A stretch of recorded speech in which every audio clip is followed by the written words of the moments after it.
1학기 때에 이어서 이제 예언서 들어가도록 하겠습니다. 지난 학기 마지막에 에스겔까지 하고 개신교 성경에서 보면 에스겔 다음에 다니엘서가 나오죠. 그래서 다니엘서를 하도록 하겠습니다. 교환 보시면 다니엘서는 기독교 성경에서 우리가 보는 성경이죠. 에스겔과 호세아 사이에 나타나며 소예언서로 분류된다. 1학기 때도 말씀을 드렸지만 대예언서라고 해서 더 위대한 예언서이고 소예언서라고 해서 덜 중요한 예언서다 이게 아니라 분량에 따라서 대예언서와 소예언서를 구분한 거다라고 이해를 하시면 되고, 그런데 특이한 점이 있어요. 1학기 때 나눠드렸던 성경 비교표를 기억은 안 나시겠지만 떠올려 보시면 우리가 보는 성경에는 다니엘서가 예언서의 범주 안에 포함이 되어 있어요. 그런데 히브리어 성경에서는 다니엘서를 예언서로 분류하지 않아요. 히브리어 성경에서는 다니엘서를 히브리어 성경은 크게 말씀드렸죠. 계속 토라, 우리가 모세오경이라고 부르는 것들, 창세기부터 토라, 그 다음에 느비임,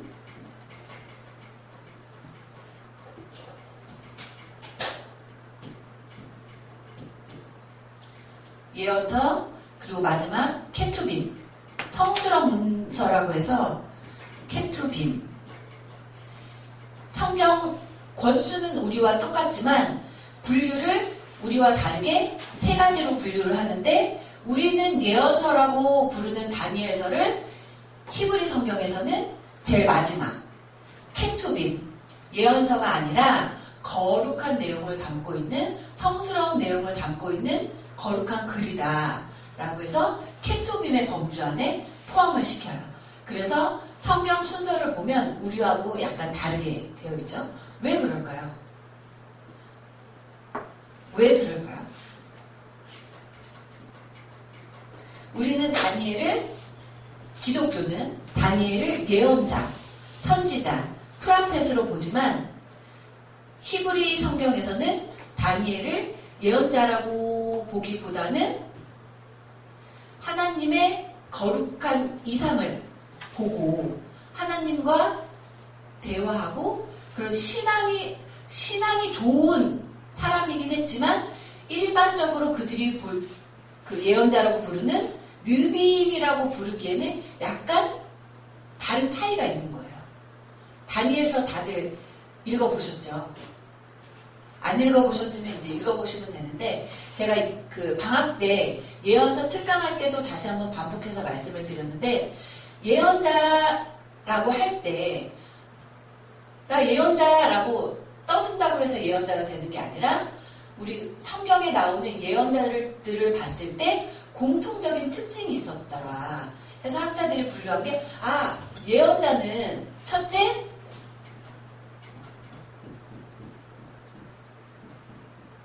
소명을 받아야 돼요. 하나님의 부르심이 소명이라고 했죠. 또 두 번째, 다들 기억하시지만 파송을 받아야 돼. 하나님께. 하나님이 이사야도 그랬고 예레미야도 그랬고 에스겔도 가서 전해라. 이 이스라엘 백성들이 귀가 있어도 못 듣고 눈이 있어도 보지 못하지만 그럼에도 불구하고 너는 가서 전해라. 그런 말씀을 하시잖아요. 또 에스겔서에 내가 그렇게 꾸준히 부지런히 선지자들을 보냈음에도 불구하고 이런 구절들이 반복이 되잖아요. 하나님이 보내시는 파송의 단계를 거쳐야 되고, 마지막으로 전달.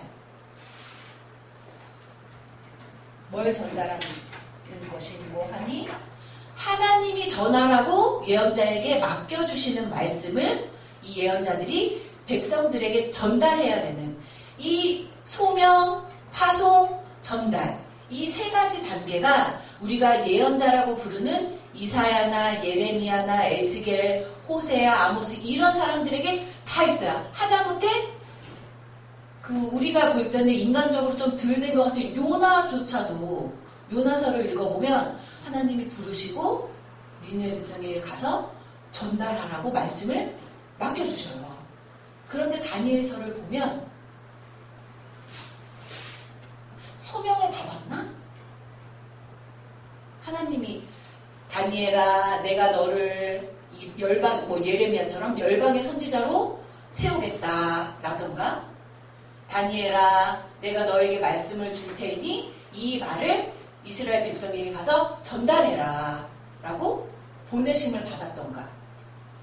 다니엘서를 읽어보셨으니까 떠올려 보시면 돼요. 소명을 받았다고 하기도 그렇고 하나님께 파송을 받았다고 하기도 좀 애매하고 하나님의 말씀을 하나님이 그 전달하라고 말씀을 맡기신 것 같기도 하고 애매하단 말이에요. 왜 다니엘서를 보면 하나님께서 은밀하게 보여주시는 환상을 많이 봐요. 환상을 많이 보고 또한 그 이방 왕들의 느부갓네살이라든지 이 왕들이 꿈을 해석하기도 하고 그런 얘기는 나오는데 하나님의 말씀을 받아가지고 그걸 이스라엘 백성들에게 전해서 그들을 회개케 하거나 하나님 앞에 돌아오게 하거나 이렇게 했던 기존 예언자들의 역할하고는 다른 점들이 많이 있단 말이죠. 그래서 히브리어 성경에서는 다니엘서를 예언자의 범주에 넣기보다는 신앙이 정말 굳건했던 이방 나라에 가서도 이방 나라에서 출세하고 배부르게 잘 살 수 있음에도 불구하고 이방 신상에 절하지 않고 자기 신앙을 잘 지켰던 한 사람의 신앙인으로서의 다니엘, 그 다니엘이 쓴 글. 그래서 케투빔의 범주에 넣는데 히브리어 성경에서는 예언서에다가는 다니엘서를 포함시키지 않는다라는 큰 차이가 있어요. 또 시사하는 바가 있겠죠. 그러나 우리 개신교도 그렇지만 카톨릭에서도 다니엘서를 어디에 넣어요? 예언서의 범주에 넣죠. 왜? 우리 마태복음 24장 15절 한번 찾아볼까요? 마태복음 24장 15절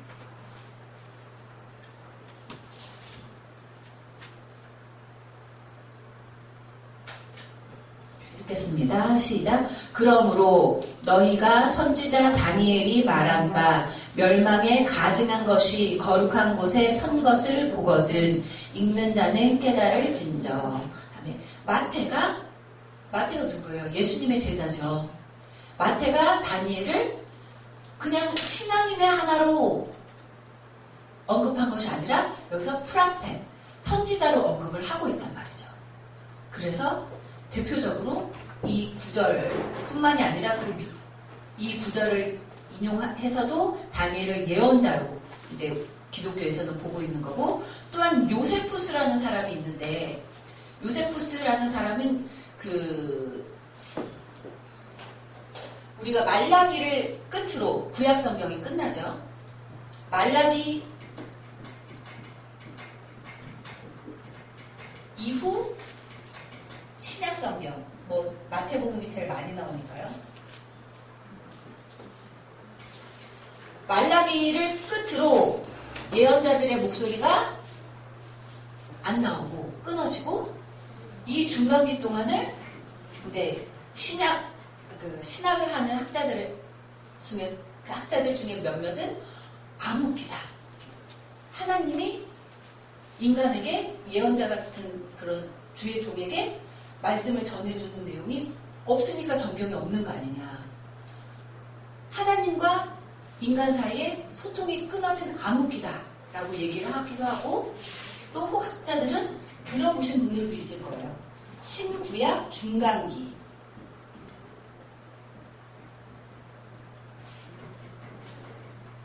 구약, 신약, 중간기라는 거예요. 근데 이 연대가 대략 한 400년 이상이 돼요.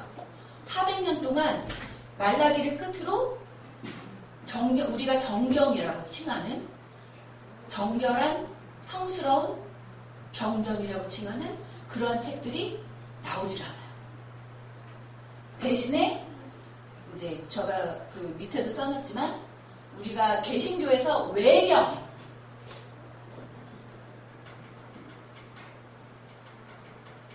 경전 밖에 있는 책이다라고 개신교에서 얘기하는 외경 혹은 위경,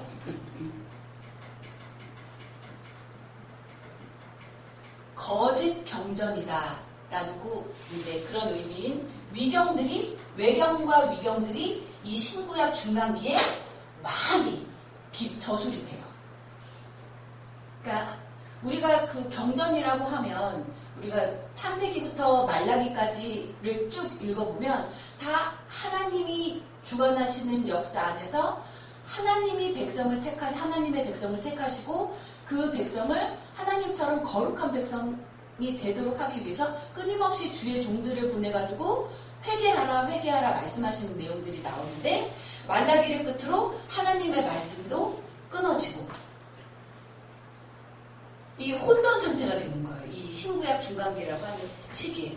그때 하나님으로부터, 우리가 이제 생각할 때 하나님으로부터 받은 말씀이 아니라 우리 쉽게 생각하면 뭐 감동적인 뭐 신앙 소설, 고백서 이런 책들이 외경, 위경이라고 보시면 되는 거예요. 하나님의 계시를 받아서 쓴 책이라는 그 이름은 걸고 있지만 실제로 들여다봤을 때는 하나님의 계시를 받아서 하나님이 선택한 종들이 쓴 경전이라고 하기보다는 인간의 생각으로, 정말 신앙 생각, 왜 우리 지금도 많이 있잖아요. 신앙 고백서 같은 것들.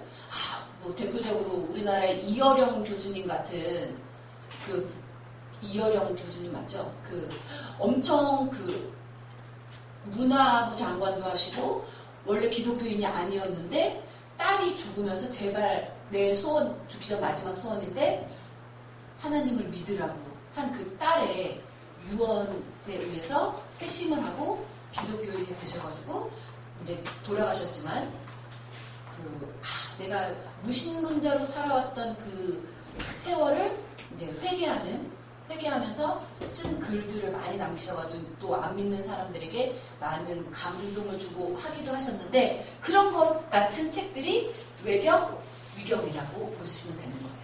근데 중요한 차이가 카톨릭에서는, 우리 개신교에서는 저거는 경전이라고 볼 수 없어, 하나님이 주신 말씀이라고 볼 수 없어라고 이제 판단한 책들을 제2경전이라고 해서 그 카톨릭에서 보는 공동 번역 성경에는 그 책들을 포함시켜 놨어요.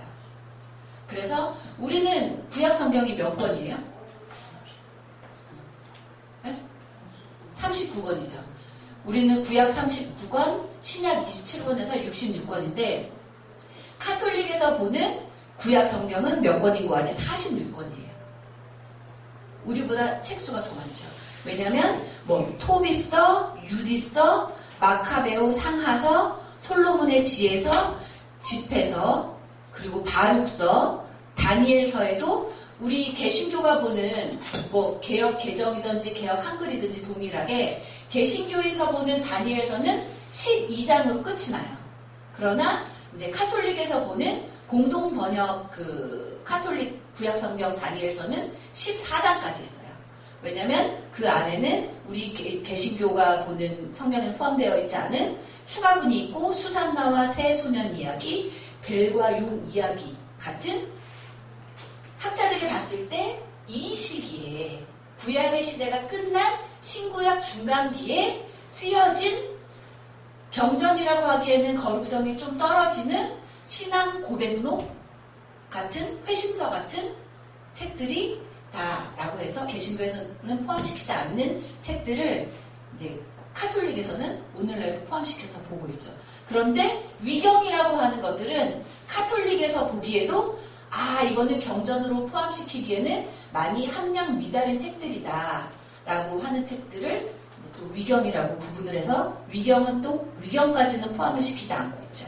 그 내용을 제가 교환에다가 써놓은 것이, 다니엘서의 고대 헬라어 역본들은 히브리 본문에 나오지 않는 자료들을 추가로 가지고 있다. 아사랴의 기도와 새 젊은이의 노래가 3장에 포함되어 있고 수산나와 벨과 용의 이야기들이 다니엘서의 부록으로 추가되어 있다. 카톨릭은 이 추가 자료들도 정경으로 받아들이지만 개신교에서는 아니다. 그거는 정경이라고 할 수는 없고 그 대신에 얘기는 정경이라고까지 할 수는 없지만 그 카톨릭하고 종교개혁이 일어났을 때 종교개혁자들은 그래도 외경이 경전까지는 아니지만 읽으면 신앙을 굳건히 하는데 신앙생활 하는데 도움은 되니까 읽어도 된다라고 이제 종교개혁자들이 말을 했다고 하죠.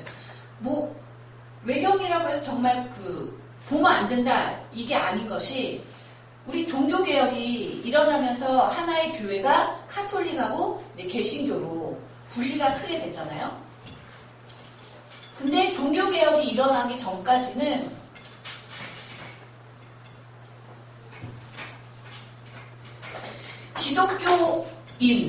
기독교인이 뭐예요? 예수를 구세주, 메시아라고 믿는 사람들이 기독교인이잖아요. 그 기독교인들이 종교개혁이 일어나기 전까지는 다 읽었어요. 왜냐?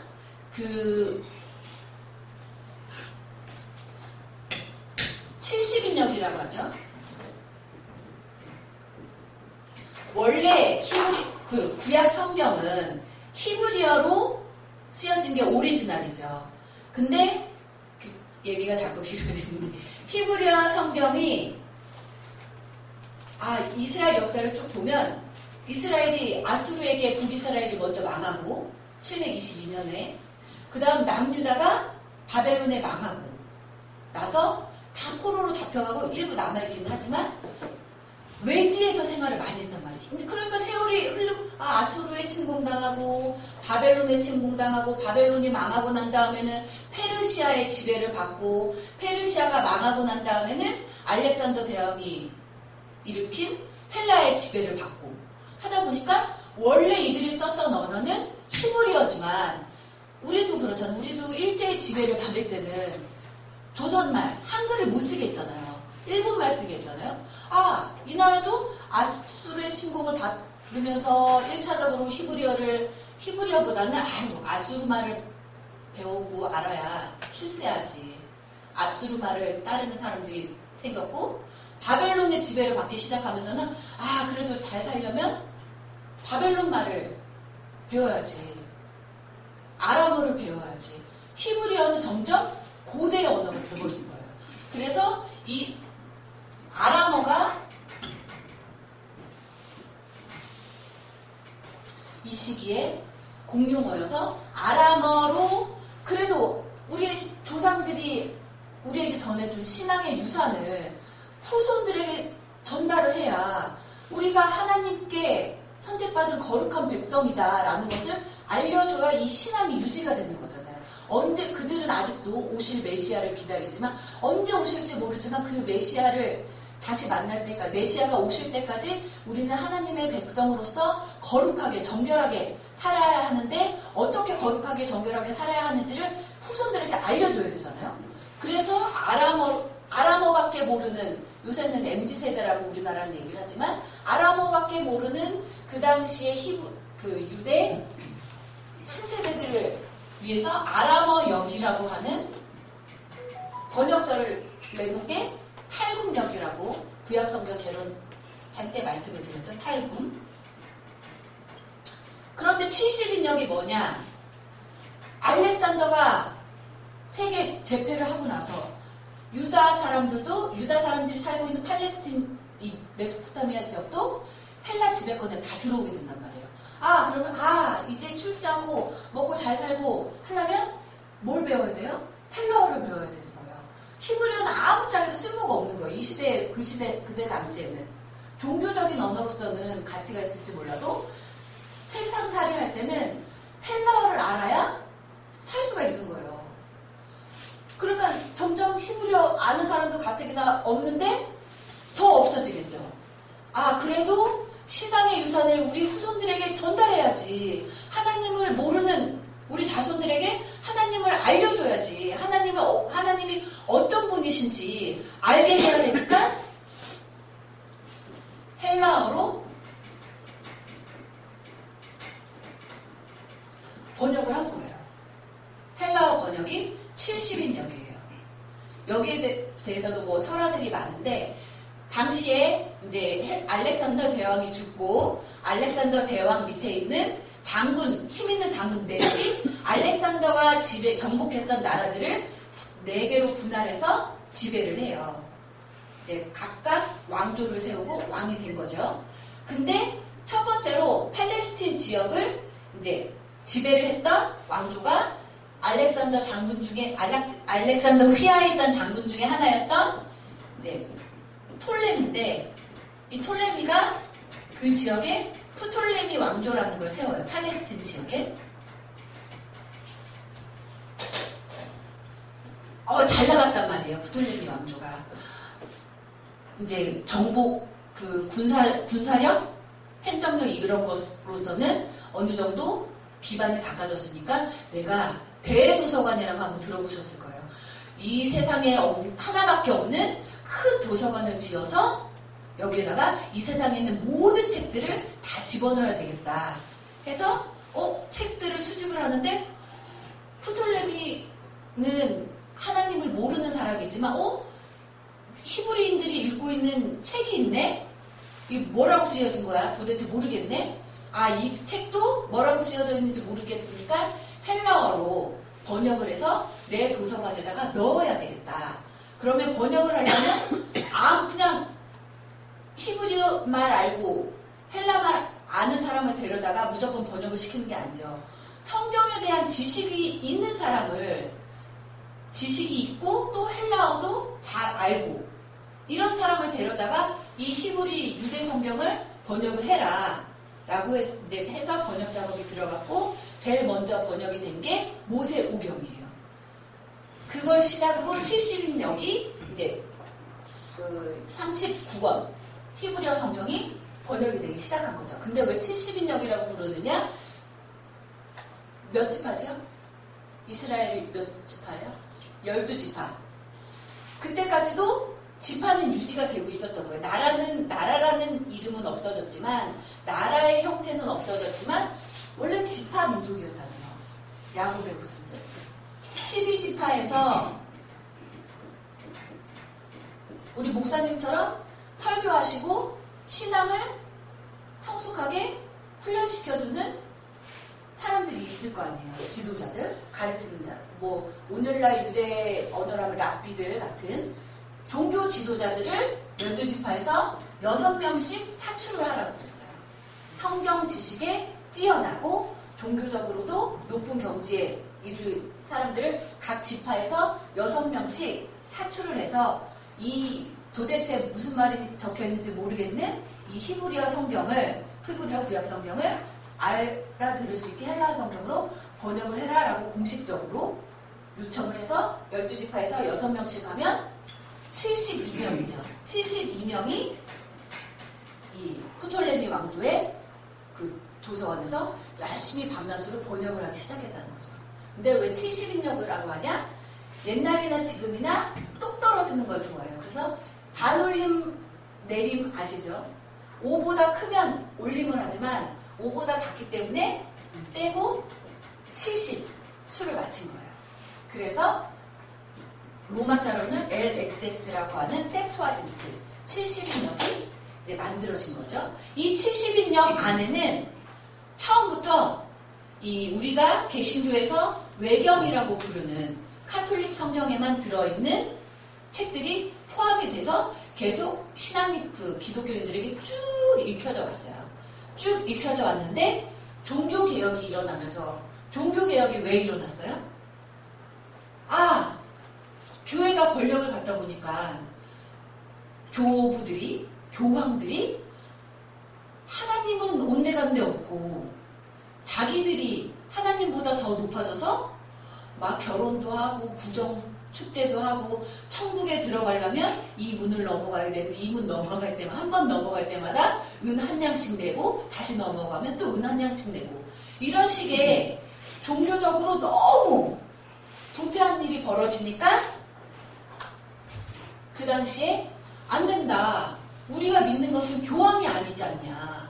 우리가 믿는 것은 하나님인데, 예수 그리스도인데, 왜 교황이, 인간이, 교황들이, 교부들이 하나님의 영광을 다 차지하고 저렇게 왕노릇을 하고 있느냐. 아니다. 우리는 말씀으로 다시 돌아가야 된다. 해서 말씀으로 돌아가기 위해 연구를 해봤더니, 우리 기독교의 근본이 되는 구약 성경의 오리지널은 헬라어가 아니었네. 헬라어 70인역이 아니었네. 구약 성경의 근원은 히브리어 성경이었네. 하고 히브리어 성경을 들여다봤더니 지금까지 읽고 있었던 뭐 수산나와 융 이야기라든지 바룩 이야기라든지 이런 우리가 현재 이제 외경이라고 구분하는 책들이 없는 거예요. 그러니까 종교개혁자들이 이건 경전이 아니었네. 우리가 거룩하게 여겨야 될 구약 성경은 히브리어로 쓰여졌던 창세기부터 말라기까지만이구나 해서 이제 정경 작업에서, 개신교 정경 작업에서 빠지게 된 거죠. 그러나 신앙을 굳건히 하는 데 있어서는 도움이 되니까 이단적인 책은 아니라는 거죠. 이단시돼야 되는 책은 여기 좀 전에 말씀드렸던 위경, 거짓된 경전이라고 불리는 일련의 책들을 그거는 읽어서 신앙에 도움이 안 되지만 외경이라고 분류를 하기는 했지만 그런 것 외경 책들도 읽으면 신앙에 도움이 된다라고 종교개혁자들이 이제 여지는 남겨둔 거죠. 그러나 결론적으로 얘기하면 종교개혁을 거치면서 이제 오늘날 외경이라고 불리는 것들은 개신교 성경에서는 빠졌고, 그러나 카톨릭에서는 아직도 카톨릭은 헬라어 70인역의 전통을 따르고 있기 때문에 헬라어 성경에서는 그 외경이라고 부르는 토미서든지 유디서든지 이런 것들을 다 포함을 해서 읽고 있다라고 이해를 하시면 될 것 같아요. 재밌죠?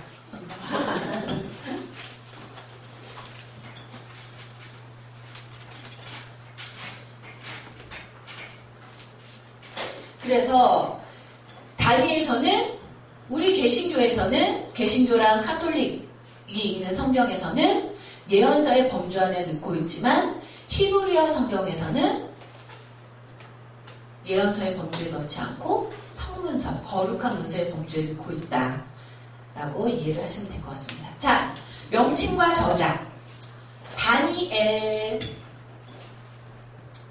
다니엘. 엘은 뭐예요? 엘로힘의 약자, 하나님. 하나님이 나의 판단자가 되신다라는 뜻이에요. 다니라고 발음이 되는 것이 원래 명사형이 딘으로 판단이라는 저지먼트라는 뜻을 가진 히브리어 단어인데 이제 엘이라는 단어와 합쳐지면서 다니엘이 됐고 하나님은 나의 판단자가 되신다라는 이름의 뜻을 갖고 있어요. 그쵸? 다니엘서를 보면 이 다니엘이라는 이름이 참 적절하다는 것을 알 수 있는 것이 나의 신앙을 판단할 자는 누구시다? 하나님이시다는 거예요. 야, 너 신앙생활 잘하고 있어? 못하고 있어? 사람이 판단하는 게 아니라 그렇잖아요. 양심, 내가 뭘 잘못했고 내가 뭘 깨름직한 일을 했고 사람을 속이기는 참 쉽죠. 사람 앞에 신앙이 있는 척, 거룩한 척, 그쵸? 막 있는 척, 척척하기는 쉽잖아요. 그러나 사람의 눈은 속일 수 있지만 내 마음 저 깊숙한 곳까지도 꿰뚫어 보시는 분은 누구예요? 하나님이시잖아요. 하나님은 속이실 수가 없잖아요. 다니엘, 그 뜻이라는 거죠. 자, 20세기까지 1900년대가 20세기죠. 20세기까지 기독교 학자들, 유대 학자들 모두 다니엘이 이 책의 주인공으로 나오는 다니엘이 이 책을 썼다. 다니엘서를 썼다라는데 모두 동의를 했어요. 왜냐면 제가 그 교환에도 써놨지만 7장 2절, 7장 4절, 6절, 28절, 우리 7장 2절 한번 찾아볼까요, 본문? 다니엘서 7장 2절.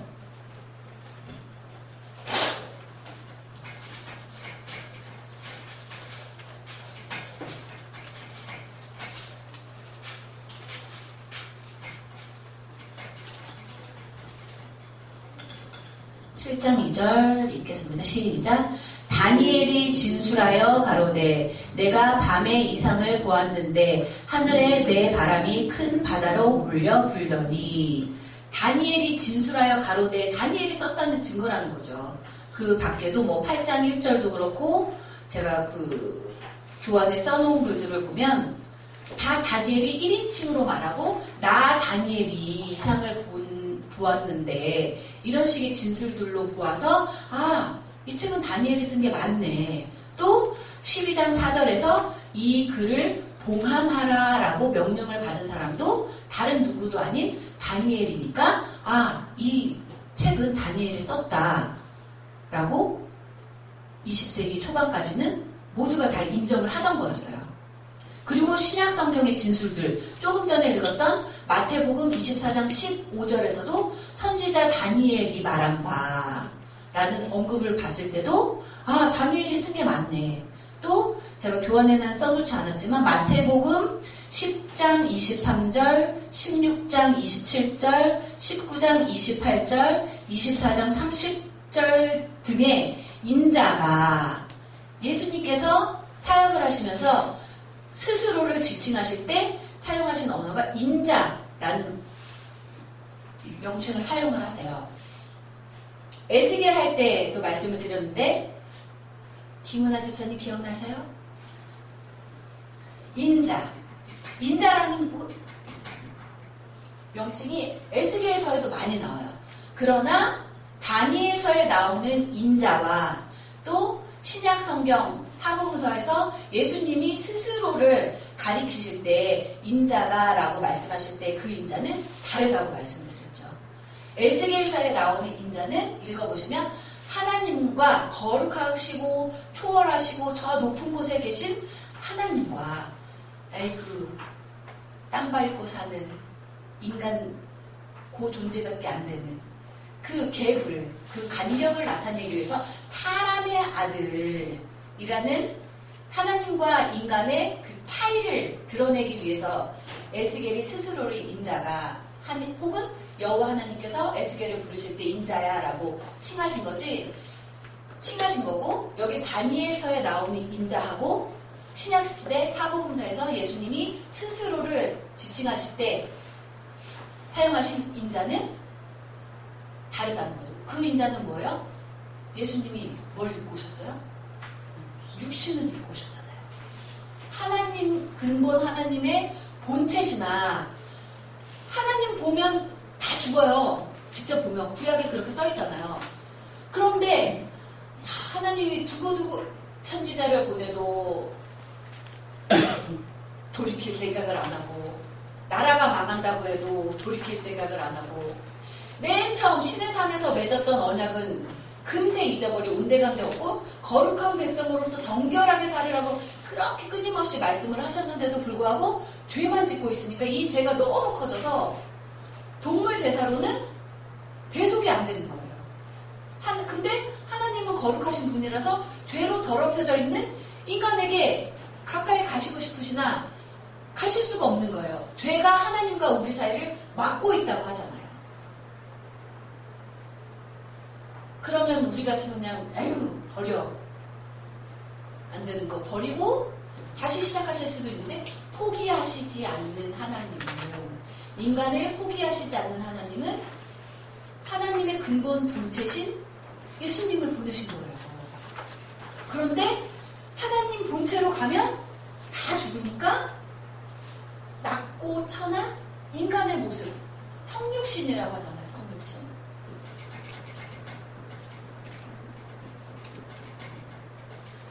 사람의 아들의 옷을 입고 오셔야 된다는 거죠.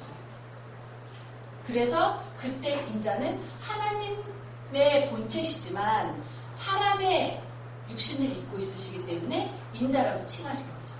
그래서 그 영어 성경하고 비교를 해보시면 더 이해가 쉬운데 에스겔서에서 나오는 인자를 표현을 할 때는 소문자로 표현이 되었어요.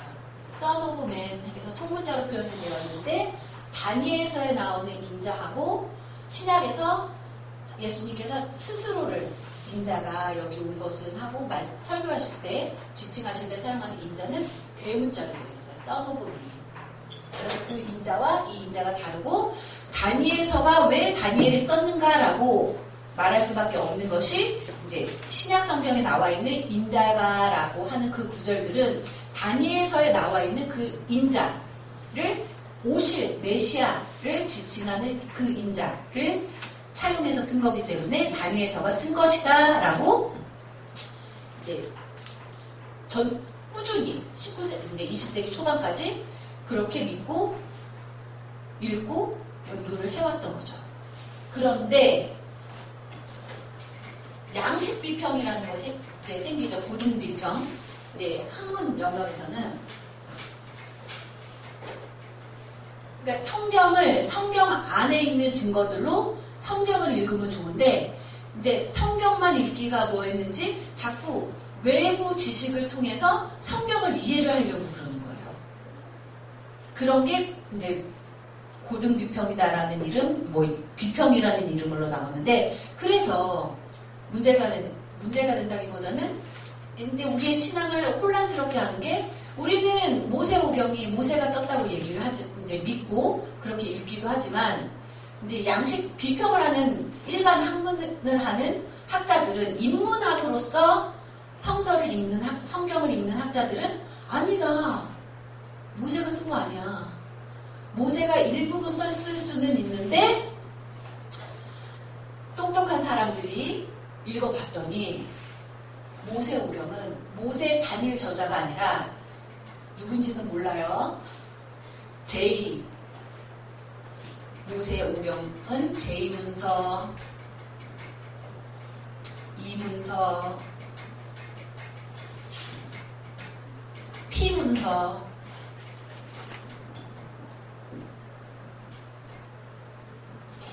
D문서가 혼합되어 있는 것이다 라고 이제 쪼개기를 시작한 거예요. 그 쪼갠 근거가 뭐냐? 어디를 봤더니 하나님이라고 부르는 우리가 하나님이라고 부르는 명칭이 여호와라고 부르는 구절들이 있네. 띄엄띄엄 여호와. 우리는 여호와라고 하지만 야훼라고 하죠. 그 야훼를 영어식으로 발음하면 제호바라고 해서 제2문서라고 해요. 히브리어로는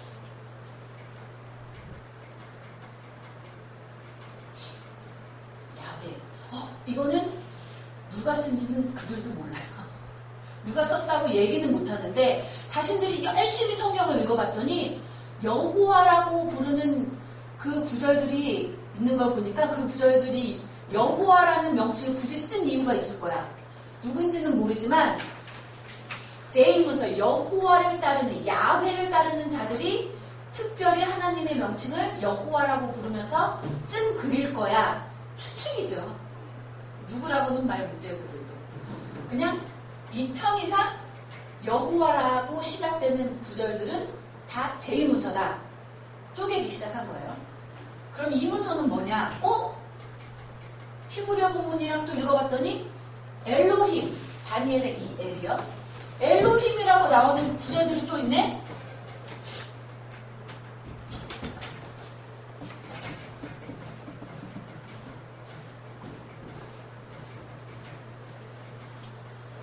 왜 어디에서는 여호와라고 하고 어디에서는 엘로힘이라고 했지?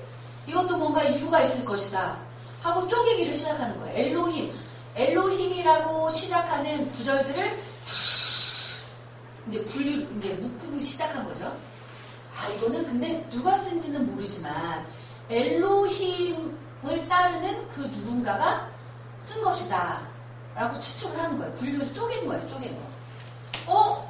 또 봤더니 엘로힘이나 야훼라는 명칭은 나오지 않지만 오늘날로 얘기하면 교회, 그 성전 안에서, 성전이 세워지기 전에는 성막 안에서 제사를 지낼 때, 제의를 지낼 때 썼던 용어들이 많이 나오는 거를 보니까 이건 프리스트, 제사장 문서야. 분류를 또 한 거예요. 근데 누군지는 명확하게 그들도 얘기를 못해요. 근데 또 쪼개고 또 쪼개다 보니까 이거는 D가 듀트로노미 신명기의 약자인데, 신명기의 그 약자 D를 쓴 건데, 신명기를 쓴 일군의 학자의 무리들이 신명기의 그 신학 관점을 가지고 쓴 것이다 라고 또 쪼갠 거예요. 그게 D문서래요. 어떠세요? 근데 문제는 쪼개기는 쪼갰어요. 야외로 시작하는 구절들 성경 39권에서 다 수집해가지고 쪼개놓고, 엘로힘으로 시작하는 구절들 다 쪼개가지고 모아놓고, 제사장들이 쓸 법한 제의나 뭐 규례나 이런 것들에 관한 구절들 다 모아가지고 쪼개놓고, 나중에는 이거는 신명기서를 쓴 그 사관들의 신학적인 관점이 들어가 있는 것 같아 싶은 것들을 또 다 쪼개갖고 모아놨어요. 그래서 뭐 결론이 없어요. 쪼개기는 해놓고, 이렇게 쪼개놓고서 이제 얘기하는 게, 이렇게 쪼개고 봤더니 교재를 보시면 1장부터 6장까지는, 다니엘서 1장부터 6장까지는 주전 3세기에 쓰여진 것 같고, 그러니까 역사적인 게 아니라는 거죠. 또 7장부터 12장까지를 봤더니 이거는 그보다 더 나중에 주전 2세기에 쓴 것이다 라고 결론을 내린 거예요. 결론 내린 게. 우리는 다니엘서 그 1장 1절을 보면 유다 왕 여호야김이 위에 있은 지 3년에 하고 그 역사를 적시를 하잖아요. 느부갓네살이 바벨론 왕으로 있을 때 이제 다니엘이 1차 포로로 잡혀가서 왕궁에서 썼다라고 다니엘서에서 직접 기록이 되어 있는데, 이제 비평을 하는, 인문학으로 성경을 이제 해석하려고 하는 학자들이 볼 때는 아니라는 거예요.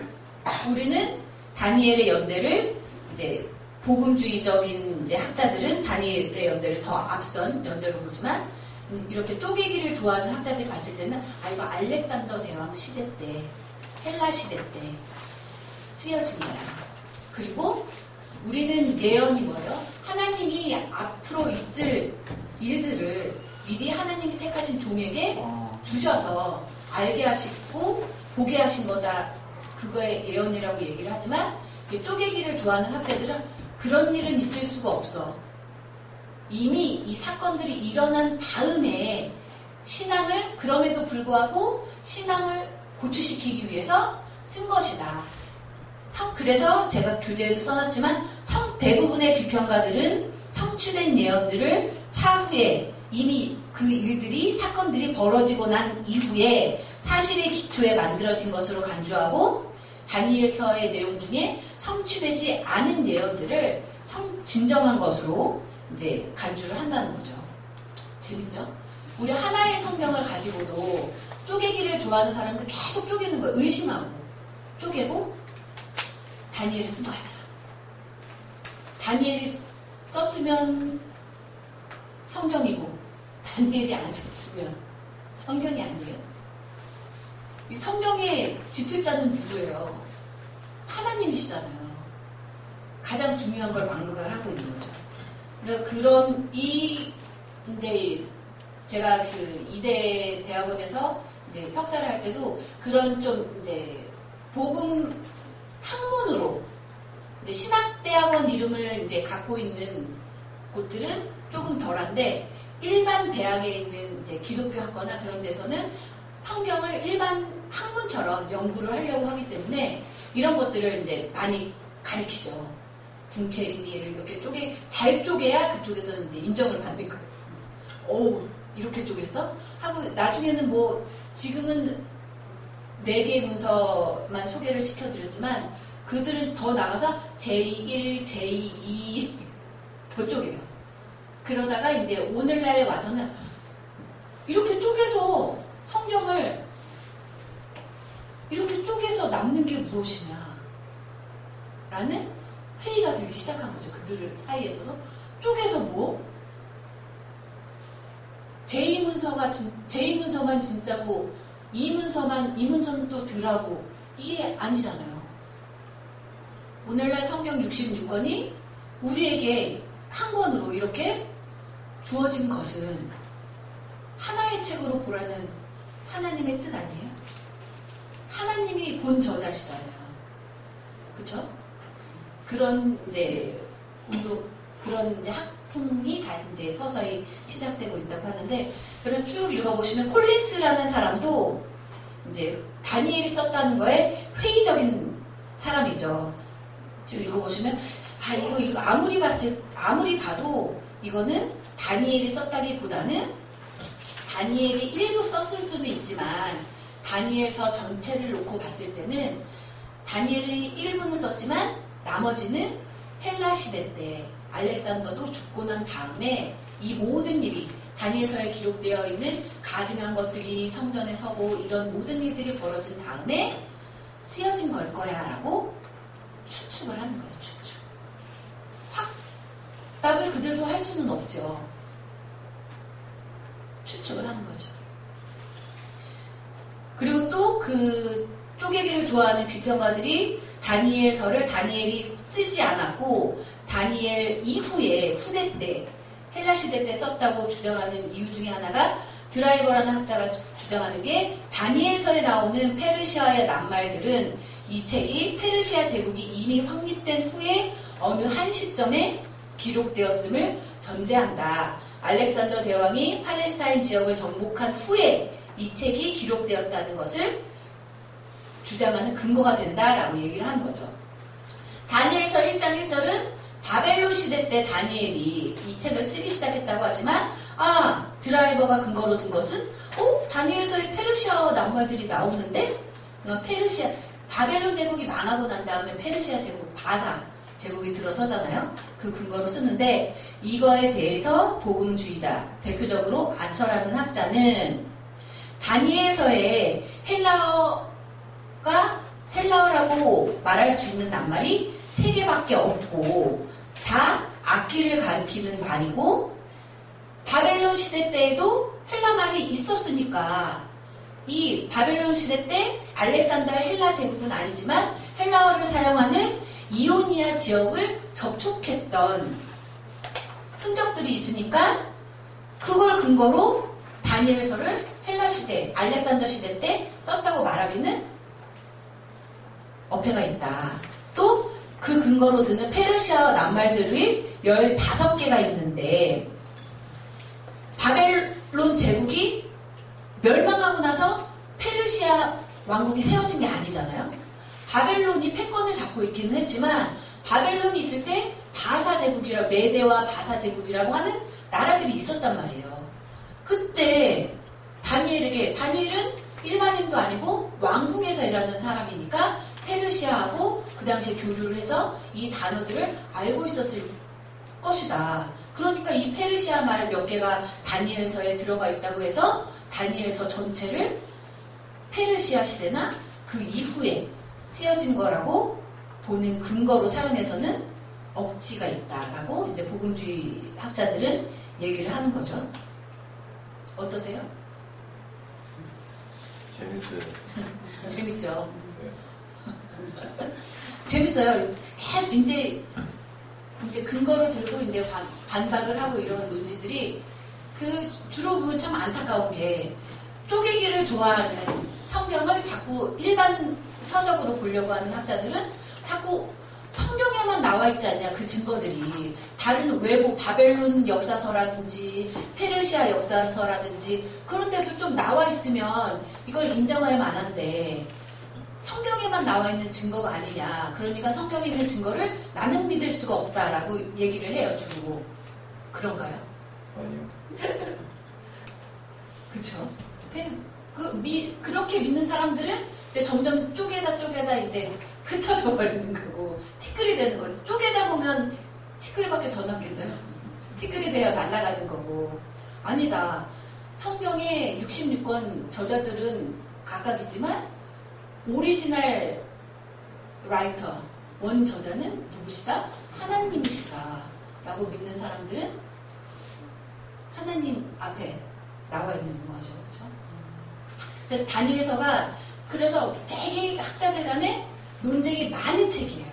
그래서 제가 교재에 또 특정한 난제들이라고 써놨는데 읽어보시면 될 것 같아요. 특정한 난제들.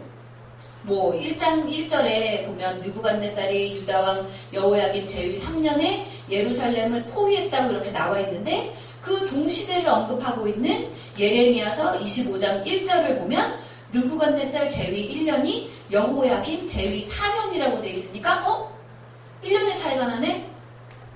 그러니까 이거 믿을 수 없어. 그리고 또 예레미야서 36장 9절은 바벨론 군대가 여호야김 5년까지 예루살렘에 도착하지 않았다고 하는데 다니엘서 1장 1절을 보면 그것도 연대 차이가 나네?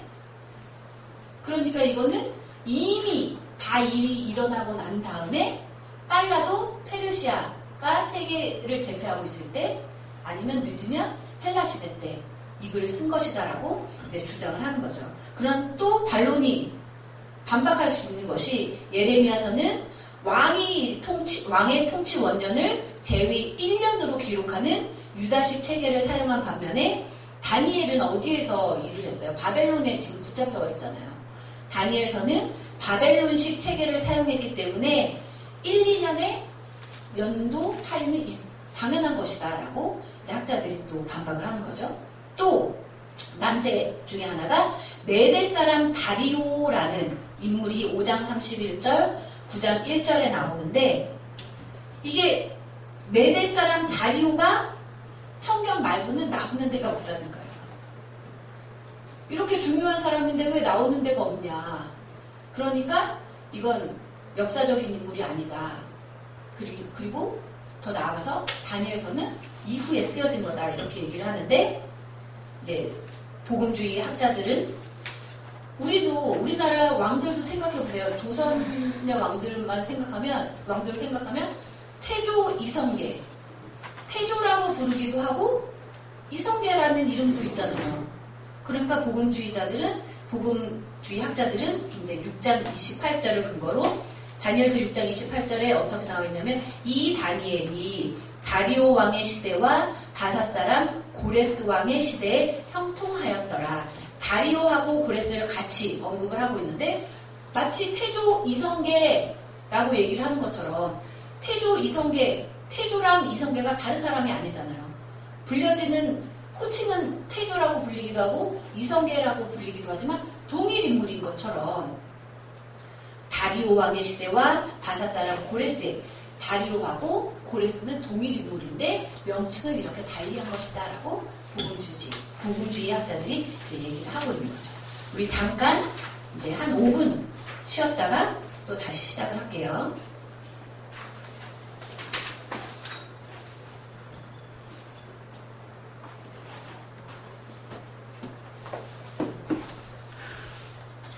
지루하기도 하면서 재밌기도 하고 그런 부분, 개론 처음 들어가는 부분이 그래요. 말씀을 이제 본문 이해를 들어가서 하면은 말씀이 이렇게 해석할 수 있구나 하고 해서 더 이제 갈 수가 있는데 근데 알고 있는 거하고 모르고 있는 건 또 차이가 있죠.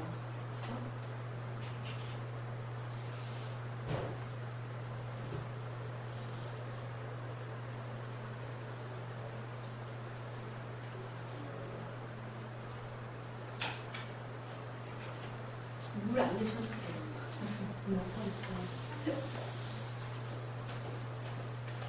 떠들까요? 아니에요. 계속 서 있으면 또 다리가 뻐근하니까 움직여야죠.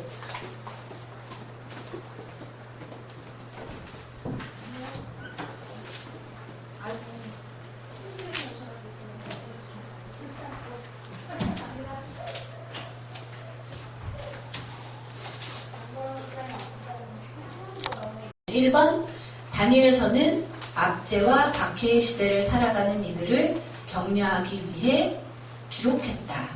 다니엘이 살아가는 시대가 느부갓네살이 유다를 포위하고 1차로 남유다 왕국의 유력자들이죠. 그 귀족들, 배운 사람들, 기술자들을 1차로 포로로 잡아가잖아요. 바벨론으로.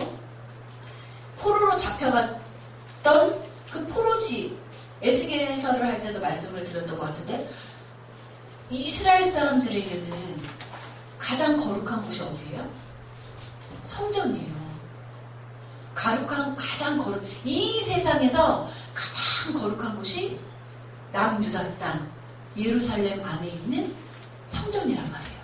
그리고 거룩한 백성이기 때문에 거룩한 성전이 있는 예루살렘, 거룩한 도시에서 살아야 되고, 다윗에게 약속한 그 약속을 믿으며 남유다 땅에 거룩한 민족인 우리는 살아야 하는데, 어디에 와 있어요? 더러운, 그 당시 유대인들의 관점으로 봐서는 이방 것들은 더러운 것이잖아요. 더러운 이방 나라에 성전도 없는 바벨론 땅에 잡혀와 있는 거예요. 지금 뭐 우리가 생각할 때 지금 뭐 이민도 워낙에 많고 해서 교회도 많아서 이 교회 갔다가 저 교회 갔다가 하기도 하고, 뭐 다른 나라 가서도 신앙생활 하는데 교회 다니는데 전혀 문제가 없잖아요. 그래서 크게 안 와닿을 수도 있는데 아니란 거예요.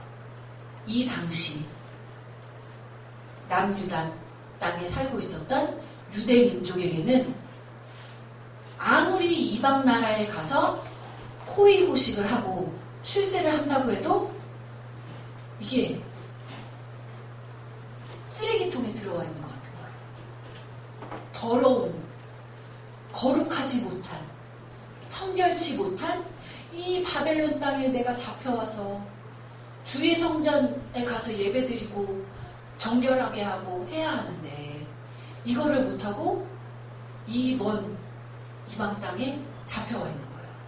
그러니까 배불리 먹고 살아도 늘 눈물뿐인 거죠. 주의 전에 가야 하는데 나는 거룩한 주의 백성이라서 이곳에 있으면 안 되는데.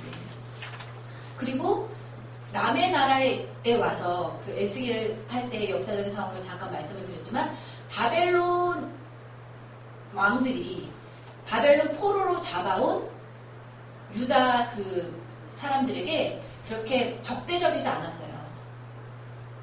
너희들끼리 모여서 이제 살아. 그리고 농사 주로 그 물가 주변에서 농사를 짓기도 하고 이렇게 살았는데 크게 간섭을 하지 않았어요. 그러나 희생제사는 드리지 못하겠죠. 왜냐하면 자기 나라 땅에서 자기들이 믿는 바벨론 신을 믿어야 되는데,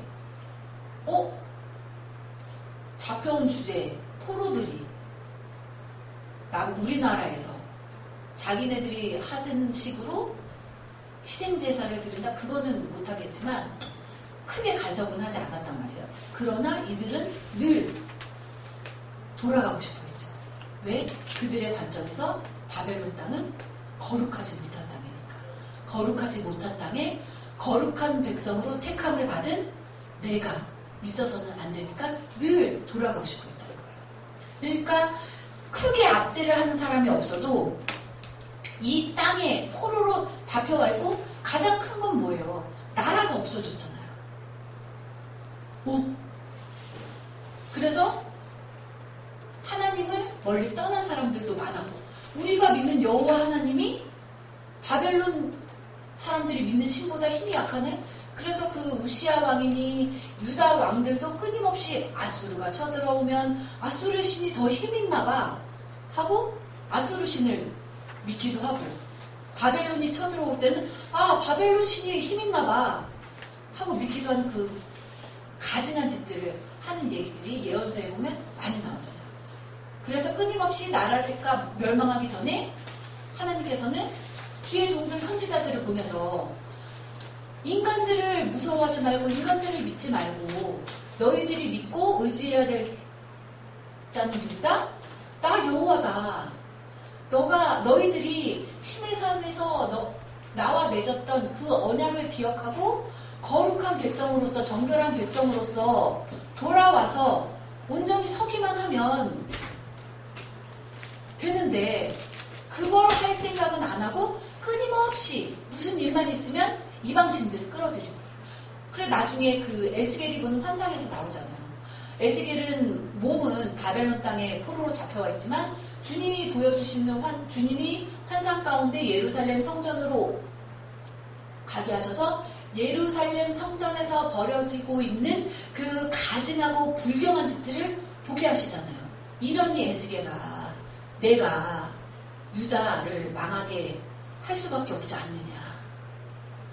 성전 안에서 곤충신을 섬기고 태양신을 섬기고 성전 안에서, 그것도 일반 성도가 아니라 종교 지도자들이. 그러니까 깨달으라고 주님이 기회를 주실 때 깨달았으면, 돌이켰으면, 회개했으면, 돌아왔으면 유다가 안 망했을 텐데, 근데 그들은 항상 문제의 초점이 어디 있는지를 모르고, 우리 여호와가 힘이 없는 것 같아, 다른 신들을 섬겨보자. 해결책을, 문제를 잘못 파악을 하니까 해결책도 엉뚱한 해결책을 세워서 계속 하나님으로부터 멀어지는 일들만 해서 결국 망하잖아요. 망하고 난 다음에도 정신을 못 차리잖아요. 그런 와중에 다니엘서는 두 번째, 이스라엘의 하나님이 인간의 눈으로 봤을 때는 우리 하나님이 선택한 백성인데 북이스라엘도 망했고 그것도 이방 아수르에, 남유다는 특별히 하나님의 거룩하신 성전이 있는 곳인데 망했네. 바벨론에게, 이방에게. 우리의 여호와 하나님이 이방의 신들보다 힘이 없으신 건가? 의심이 들 수밖에 없죠. 우리도 그렇잖아요. 신앙생활 할 때 늘 주님이 꽃길만 펼쳐주시면 역시 주님 믿길 잘했어 하겠죠. 그렇죠? 주님이 기도하는 대로 응답 팍 내주시고 하면 정말 우리 하나님 최고 할 수 있지만 그게 아니잖아요. 그렇죠? 그럴 때 흔들릴 때 내가 왜 흔들리는지 문제를 잘 파악하고 어떻게 행해야 되는지를 잘해야 하나님께 가까이 가는 거고, 판단을 잘못하면 멀리 가는 거죠. 그런 와중에 그렇게 멀리 가는 사람들도 있고 흔들리는 사람들도 있고 하는 그 하나님의 능력을 의심할 수밖에 없겠죠. 우리는 거룩한 백성이라고 천사같이 믿고 있는데 이방 나라 땅에 잡혀와 있는 사람 얼마나 의심되겠어요. 더 여호와 하나님을 믿어야 되는 게 맞나 의심이 들겠죠.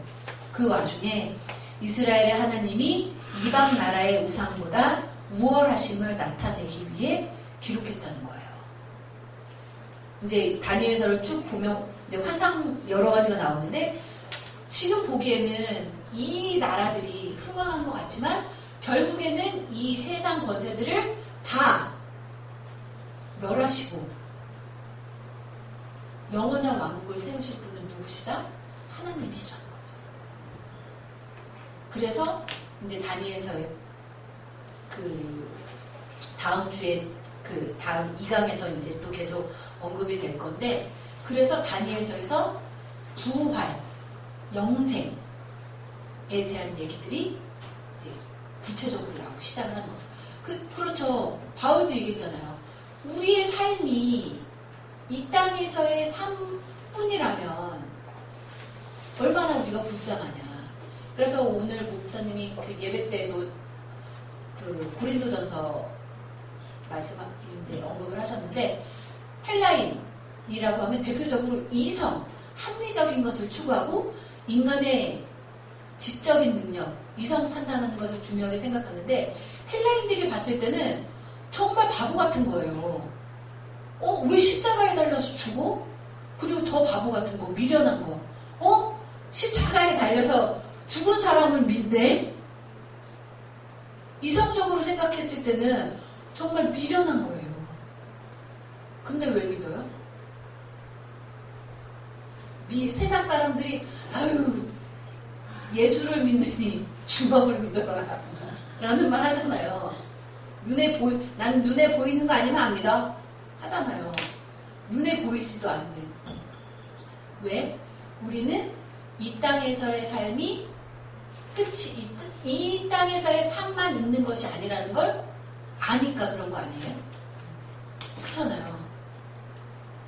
부활을 믿고 영생을 믿고 다시 우리가 육신은 죽어서 땅에 들어갈지라도 다시 오실 그분이 오셨을 때 우리는 다시 살아서 영원한 생을 맛보기 위해서 다른 사람들이 여기 바보 같은 짓 하고 있네, 미련한 짓 하고 있네, 말도 안 되는 거 믿고 있네 해도 믿고 가는 거잖아요. 바울처럼. 그쵸? 그래서 정말 이 당시 다니엘서를 썼을 당시에 유다 사람들의 현재 살고 있는 이 세상이 전부라고 한다면 이럴 수가 있어? 그렇게 굳건히 믿고 있었는데 막 나라도 망하고 이방 나라에 잡혀와 있고 깜깜한 거예요. 그래도 나라가 있을 때는 이방 나라들이 쳐들어오고 어쩌고 이렇게 할 때 그래도 나라가 있으니까 물리쳐서 나라를 유지할 수 있겠지 하는 희망이 조금 더 있었는데 나라라는 게 아예 없어지고 난 그 주전 586년에 남유다 왕국이 망하고 난 다음에는 될 수밖에 없는 거죠. 이 세상의 삶만이 전부라고 한다면 그때 다니엘을 통해서 하나님이 아니다.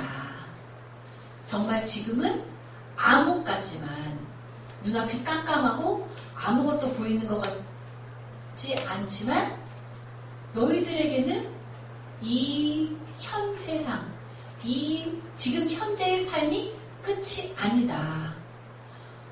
그 온전히 삶을 너무 깜깜하고 힘들고 어렵고 이 길이 맞는지 의심이 들 때가 많을지라도 이 신앙을 굳건히 지키고 가면 풀무불에서 살려주신 것처럼 그 하나님이 사자굴에서 살려주신 그 하나님이 너희들도 다시 살려주실 것이다 라는 것을 알려주기 위해 다니엘이 썼다는 거죠. 이걸 믿는 사람들은 주님 앞에 나오는 거고 쪼개기만 하다가 아니야 라고 하는 사람들은 멀리 날아가는 거죠. 자, 구조를 보면 다니엘서가 이제 카톨릭이 보는 다니엘서는 14장까지 있어서 약간 이제 다르지만 우리 개신교에서 읽는 다니엘서는 크게 1장부터 6장, 7장부터 12장까지로 크게 구분을 할 수가 있어요. 앞부분은 바벨론에서 포로 생활하는 다니엘과 그 친구들의 이야기, 다니엘이 어떻게 이방 나라에서 포로로 잡혀왔는데 왕궁에서 유력한 자가 될 수 있었는지에 대한 얘기들이 1장부터 6장까지 나온다면 7장부터 12장까지는 그 묵시적이라고 얘기를 해요. 묵시. 4가지 환상이 나오잖아요. 7장부터 12장까지.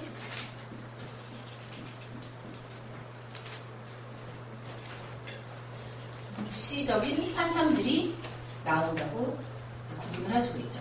묵시하고 예언하고 비슷한 것 같아요.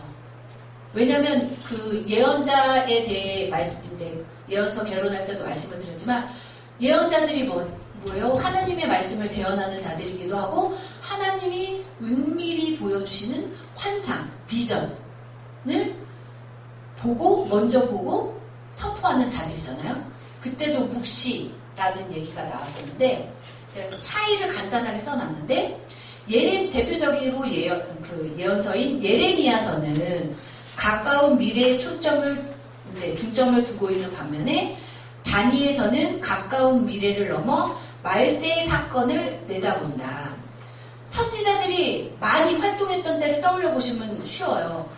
예레미야나 이사야나 학개, 아모스, 호세아 예언자들이 활동했을 당시에는 아직 나라가 남아있어요. 그러니까 이 나라를 유지하기 위해서는 너희들 신앙생활 잘못하고 있고 하나님께 끊임없이 범죄하고 있는 너희들 돌이켜라, 돌이켜라, 돌이켜라, 돌이켜라를 예언자들이 주로 선포를 했다면 왜? 돌이키지 않으면 치실 것이다. 이방이라는 막대기를 들어서 이방이라는 몽둥이를 들어서 너희들을 치실 것이다. 그렇게 되지 않으려면 하나님께 돌아와라 라고 하는 것이 이제 예레미야나 이사야나 그런 예언자들의 주된 선포였다면 다니엘서는 어때요? 이미 나라가 망했어요. 망했는데 망한 상태에서 역사라는 것이 그 예레미야서에서 거짓 선지자와 예레미야서의 그 언제? 토론 나오잖아요. 우리가 언제 이 이방 나라의 압제에서 벗어날 것입니까? 하고 그 남유다에 남아있는 사람들이 물었을 때 하나냐? 능력 있는 척하고 나가서 이 3년이 되기 전에 우리나라를 회복할 것이다 라고 얘기를 하니까 능력의 종 하나냐? 라고 하는데 예레미야는 뭐라고 얘기해요? 70년은 돼야 된다. 70년이 하나님이 말씀하시길 70년 동안 이걸 견뎌내야 그래도 다시 돌아올 수 있을 것이다 라고 얘기를 하니까 하나냐를 추종하는 사람들이 저 예레미야 거짓 선지자 하고 죽이려고 하잖아요. 근데 지금 우리는 누가 거짓 선지자인 걸 알아요? 하나냐가 거짓 선지자고 예레미야가 참 선지자인 걸 알죠. 그렇게 70년도 길다고 했는데 다니엘서에 나오는 묵시는 이 땅의 종말을 얘기하거든요. 묵시는 그래서 그 점을 봤을 때 예언하고 차이가 있는 거고 또 예언서들에 나오는 그 환상과 비전들은 그래도 이 현 체제 안에서 뭔가 회심하고 회개하고 계몽하고 돌이켜서 으쌰으쌰 잘 돼보자 하는데 다니엘서에 나와 있는 묵시는 이스라엘 나라뿐만이 아니라 이 온 세계 권력들을 다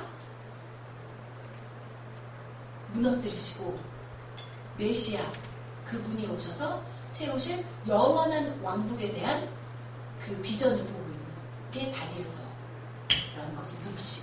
그래서 묵시는 일반적이지 않아요. 왜 다니엘서 읽어보셔서 아시잖아요.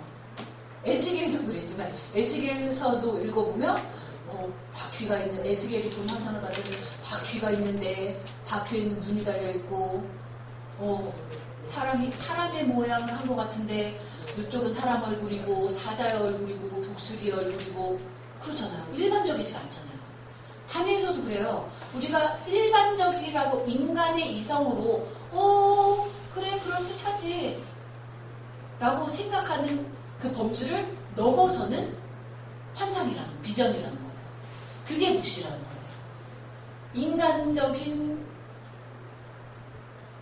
인간의 지혜로 이해하기 어려운 것. 그걸 이해하려면 하나님의 지혜를 구해야 된다는 거죠. 다니엘이 그랬던 거죠. 하나님, 주께서 보여주시는 이 환상이 무엇을 뜻하는 겁니까? 그렇죠. 그러려면 어디 나무 밑에서 자고 있다가 그런 지혜를 주시진 않겠죠. 끊임없이 열심을 내는 자에게 하나님을 아는 지식에 충만해지기를 원해서 부지런을 떠는 자에게 그러한 지혜를 또 주시겠죠. 그렇죠? 그리고 이제 쭉 읽어보시면 되고 또 특이한 점이 다니엘서 1장 1절부터 2장 4절 상반절, 그리고 8장부터 12장은 히브리어로 기록이 되어 있고 2장 4절 하반절부터 7장 28절은 아람어로 기록이 되어 있어요. 그 본문 또 모르죠. 이게 구약 개론할 때도 말씀을 드렸지만 이 성경이라는 것이 66권이 어느 날 하나님이 옛다 받아라 66권 짠! 하신 게 아니잖아요. 그죠? 그 수많은 세월을 거쳐서 모세에게 주신 말씀이 모세 때 뭐 기록할 만한 오늘날 같이 뭐 프린터 쫙 뽑으면 띠리륵 나오는 게 아니었잖아요. 뭐 양피지에 적기도 하고 돌판에 적기도 하고 그 돌판 깨져버리면 없는 거잖아요. 그래서 구전의 설교를 통해서 오늘날로 얘기하면 설교를 통해서 전해지던 것들이 기록할 수 있는 환경이 만들어졌을 때 기록되기 시작했던 거잖아요. 그래서 히브리어에서 아람어로 번역이 되기도 하고 히브리어에서 헬라어로 번역이 되기도 하고 오늘날 한글로 번역되어서 우리가 또 읽을 수 있는 거잖아요. 이스라엘과는 정말 멀리 떨어져 있는 나라에 살고 있는 우리에게도 그렇게 보면 이제 이해가 쉬운데 이게 또 이제 쪼개기를 좋아하는 사람들의 근거가 되기도 하는데 꼭 그렇지는 않다는 거죠. 이게 일부분은 히브리어로 적혀 있고 일부분은 아람어로 적혀 있다고 해서 다니엘 저작서를 부정하는 근거가 되는 게 아니다. 왜냐? 다니엘서를 읽어보면 다니엘 똑똑한 사람이에요. 히브리어도 알고 있고 아람어도 알고 있는데 특별히 이 부분은 히브리어로 기록을 하고 이 부분은 아람어로 기록을 했던 이유가 있을 것이다 하고 봤더니 아람어로 기록된 2장 4절 하반절부터 7장 28절 내용이 뭔고 하니 다니엘이 느부갓네살의 꿈을 해몽하는 이야기, 새 친구가 푸른 불에서 살아나온 이야기, 느부갓네살의 또 꿈을 다니엘이 해몽하는 이야기, 사자굴에 던져진 다니엘의 이야기, 벨사살의 꿈을 해몽하는 이야기. 주로 위기에서 건져내는 이야기들이 아람어로 기록이 되어 있다는 거죠. 그리고 나머지 히브리어로 기록된 부분들. 그러니까 이 다니엘에게는 히브리어보다 아람어가 더 일상적이었을 수도 있었고, 다니엘 당시 사람들이 주로 사용하는 언어가 아람어였는데, 그럼 당시 사람들에게 하나님의 능력을 전파하는 데 있어서는 당시 사람들이 잘 알고 있는 언어로 써야 되겠죠. 내가 로마, 그러니까 패권을 잡았을 때처럼 라틴어로만 성경을 읽고 라틴어로만 낭독을 하고 라틴어로만 설교를 해야 돼가 아니잖아요. 사람들에게 하나님을 많이 전파하려. 그래서 바울이 위대한 것입니다. 많은 사람들에게 하나님의 능력을 알게 하기 위해서 다니엘이 당시에 일반 사람들이 이방인 포함해서 알고 있었던 아람어로 이런 하나님의 기적적인 이야기잖아요. 푸른 불에서 건져내시고 사자굴에서 건져내시고 했던 이야기를 적은 것이 아닌가 추측을 할 수가 있다는 거죠. 또 히브리어로 기록된 8장 이하 12장까지는 은밀한 거란 말이에요. 그래서 12장 4절에 특별히 이 환상을 보는 부분을 봉함하라고까지 한 은밀한 내용인데, 이 내용은 전파를 해도 일반인들이 이해를 하기가 어려운 부분들이니까 히브리어로 적지 않았을까, 히브리어로 적어도 문제가 없다고 생각하지 않았을까, 이렇게 추측을 하는 거죠. 자, 내용분해 보시면 내용분해도 크게 두 단락으로 나눌 수가 있어요. 1장 6절은 다니엘과 새 친구들에 관한 이야기들, 7장부터 12장까지는 4가지 환상에 대한 이야기가 나오는데, 첫 번째 환상은 내 짐승 환상과 인자. 예수님을 이제 언급했다고 보는 거고 8장의 두 번째 환상은 순양과 춘염소 사이의 전쟁인데 순양은 페르시아고 춘염소는 이제 알렉산더 대왕이다라고 이제 해석을 하고 많이 해석을 그렇게 하고 세 번째 환상은 다니엘의 기도와 예레미야의 70년에 대한 해석 그리고 마지막 10장부터 12장은 네 번째 환상인데 이것은 종말 사건의 계시와 부활에 대한 이야기다라고 학자들이 정리를 해 놓았습니다. 그래서 다음 주는 사명자 집회로 이제 한 주 건너뛰고 그 다음 주에 다니엘서 본문 이해를 들어갈 거니까요. 1장부터 12장 얼마 안 되죠? 읽어보시면 이해하시는데 많은 도움이 되실 것 같습니다. 오늘도 끝까지 들려주셔서 감사합니다.